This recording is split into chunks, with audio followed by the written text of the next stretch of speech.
Welcome, viewers, to Takeroma Media Press.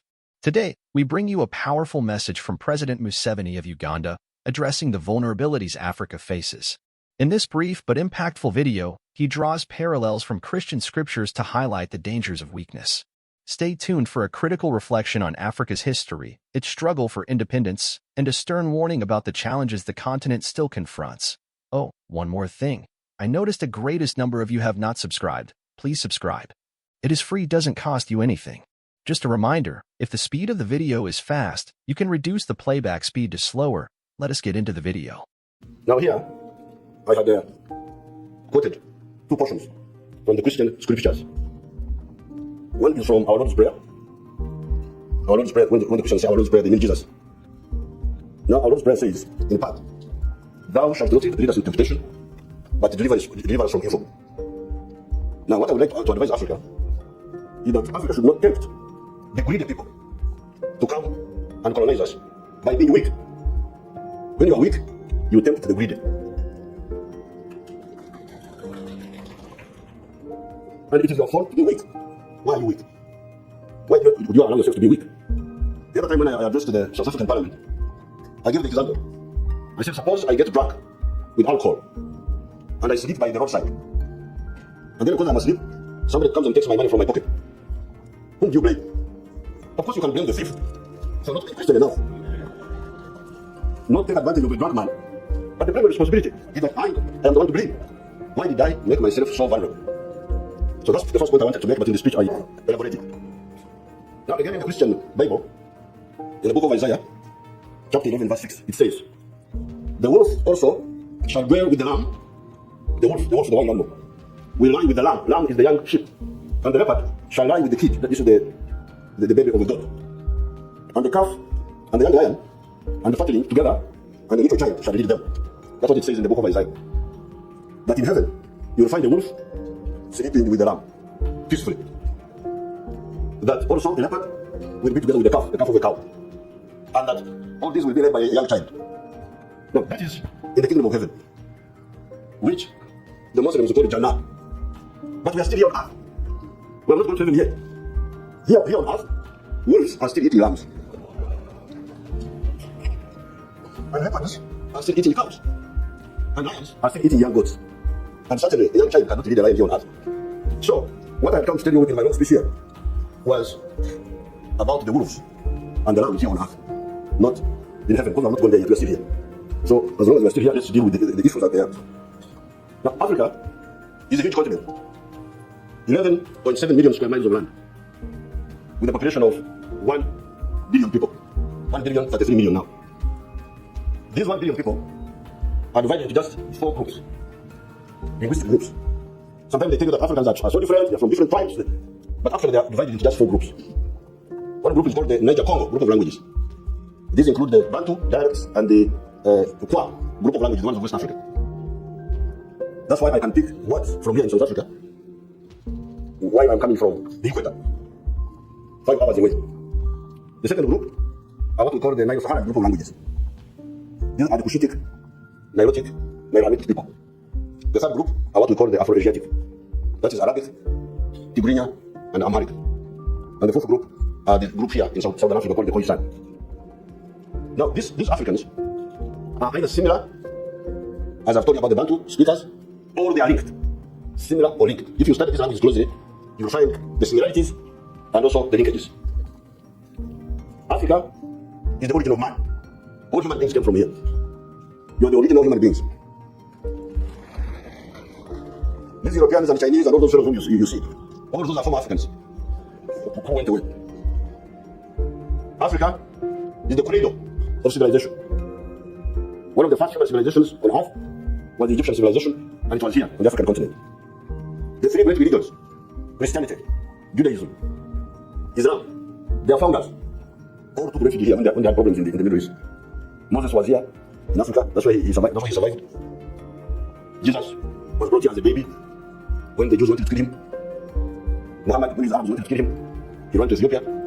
That is Africa. Yet, unfortunately, this Africa, by 1900, all of it had been colonized except for Ethiopia. So the question is, this ancient Africa, this Africa which was the beginning of civilization, the source of the human race, why was it colonized? Why? It is because there were internal weaknesses in Africa. When you read my article here, you will see why. There are reasons. Some people are trying to say it is because we did not have guns. That's not true. There are examples where people did not have guns, but they were able to defend themselves against these imperialists. China is one of them. But when the Europeans went to China, China was backward in terms of technology. But it was able to defend itself against the Europeans. They could not colonize the whole of China. They ended up by taking Hong Kong and Macau, just a few points. China could not be swallowed. It was too big to swallow. Japan could not be colonized, although they were still backward technologically. Still, they could not be colonized by the Europeans. Even Ethiopia, our own Ethiopia, was able to defeat the Europeans, the Italians, in 1896. So therefore, it was not just technology. There were some other weaknesses that enabled the whole of Africa to be colonized.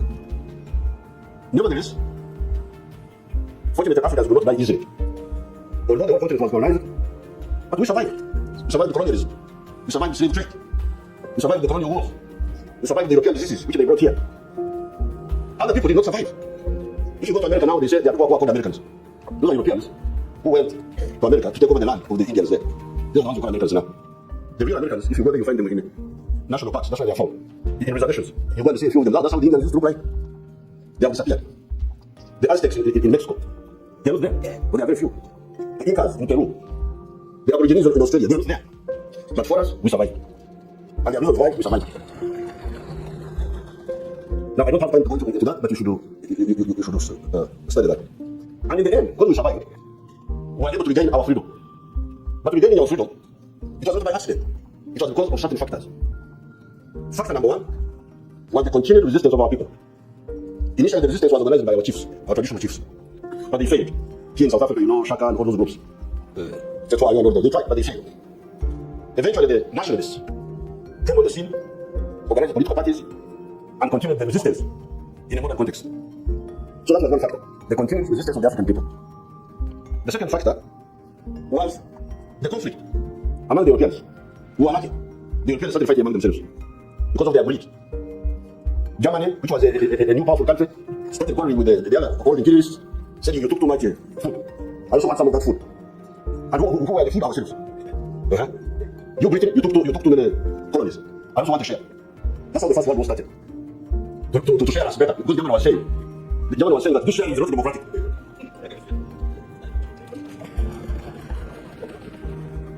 I also want to share.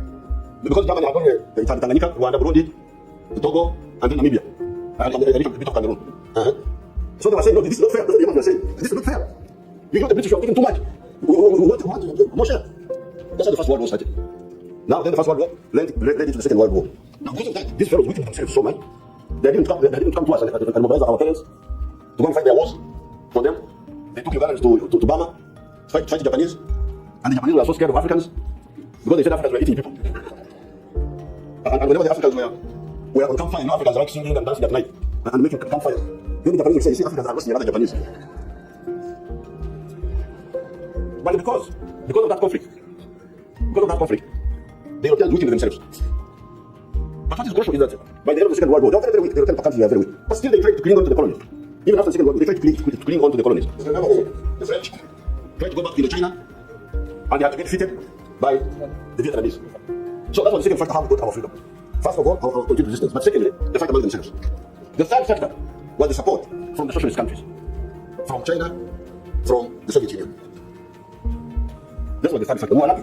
In 1917, a big country known as Russia was taken over by communists. These communists did not agree with the imperialists. They had a different opinion. And yet they were now this big country called Soviet Union. So they started supporting us. But they had a conflict with the imperialists. Then in 1949, China also was taken over by communists. And they also started supporting us. You people in South Africa, you know this. Who was trained in the ANC? Show me one soldier of the ANC who was trained in the West. Just one, I don't want two or three. Just one. You will get some little support from the West, demonstrations on the streets. There was an apartheid committee in London. But there was nobody gave us any weapons, nobody trained us to fight.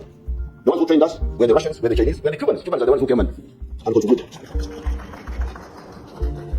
So that was the third factor that caused us to get our freedom. Now, unfortunately, and because of those pressures, first of all in Asia, Indonesia got independence. Because we were not around that time, we were also with the Asians. The Asians were also colonized with us. So because of the Second World War, by the end of the Second World War, Indonesia had got independence. 1947, India got independence. Pakistan. Then later on, in Africa here, the first country to get independence was Ghana, 1957. But also in Africa here, we have to fight Mau in Kenya. And Sudan 1956. But the problem is that after we got our independence, we did not analyze why we had been colonized in the first place. And then quickly rectify what had caused us to be colonized in the first place. When we got independence, we just relaxed. Uganda here, Kenya there, Sudan there, just relax. Started enjoying being in power. Forgetting that here, wolves are still eating lambs. Now what is happening now? You have seen the problem, you saw the problem of Libya. Libya, our late friend Muammar Gaddafi had his issues. I fought Gaddafi twice because he intervened in our affairs. 1972, because he was supporting Idi Amin. He was saying that Idi Amin is a Muslim and he's supporting a Muslim. Yes, Idi Amin was a Muslim, but an idiot also.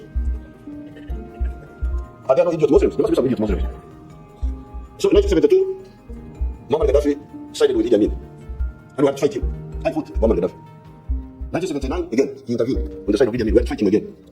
But in the end, we made peace with Gaddafi. And he had his issues, he had his ideas. Sometimes we would agree with him, sometimes we would not agree with him. Now, when this problem of Libya started, the African Union, with our chairman who is here now, this gentleman, they formed a committee of a few of us, I think we were 6. I was one of them. The whole African Union gave that committee a mandate to look for a solution for the Libyan problem. Now, on one occasion, I didn't go that time. These excellencies, this one here, Jacob Zuma, and the others, but I was not there, but my minister was among them. They entered a plane in workshop in his place. They were going to Libya to mediate. And they were told by NATO to go back. Yes, said you go back. Yes, this here. If I'm telling lies, I'm not the one who invited him, but the one who invited him. African presidents, over an African mission, over African soil, were ordered by NATO to go back. But NATO has not allowed them to land in Libya. Now, we call this in Swahili, dharau. Contempt. This is contempt. So now, you can weigh yourselves now. Your presidents were ordered by NATO. 6 of them, not one, if it was ordered, 7 men would say. 6 excellencies, African excellencies, were ordered, go back. Go to Africa. Now, these fellows didn't listen to us. They continued. They killed Gaddafi. Now Libya is in tatters. Up to today. And the problem did not only end in Libya, it went into Mali. It has gone now into Chad. The whole area is in flake. Egypt, yes. So now you see where you are. You were weak. Because of your weakness, you are colonized. Fortunately, we survived. And by a combination of factors, we got our freedom again. But we did not use our freedom to make ourselves stronger. We remained where we were. And now, the former colonists are coming back to continue where they had left off.